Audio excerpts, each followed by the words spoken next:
2026 අයවැය සඳහා අදහස් සහ යෝජනා ලබා ගැනීම සම්බන්ධයෙන් ජනපති අනුර කුමාර දිසානායක සහ දිස්ත්‍රික් සම්බන්ධීකරණ කමිටු සභාපතිවරු හා මුදල් අමාත්‍යාංශයේ නිලධාරීන් අතර සාකච්ඡාවක් අද 29 පෙරවරුවේ ජනාධිපති කාර්යාලයේ පැවැතුණා.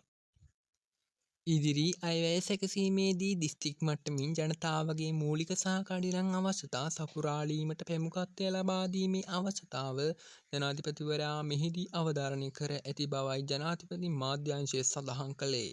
දිස්ත්‍රික් මට්ටමින් ක්‍රියාත්මක සංවර්ධන ව්‍යාප්ති පිළිබඳව මෙහිදී දීර්ඝ ලෙස සාකච්ඡා කරනු අතර යටිතල පහසුකම් සංවර්ධනය සහ ජනතාවගේ වෙනස් කඩිනම් සංවර්ධන අවශ්‍යතා හඳුනා ගනිමින් එම ව්‍යාපෘති ඉදිරියට ක්‍රියාත්මක කිරීම පිළිබඳව සාකච්ඡා කෙරිණි.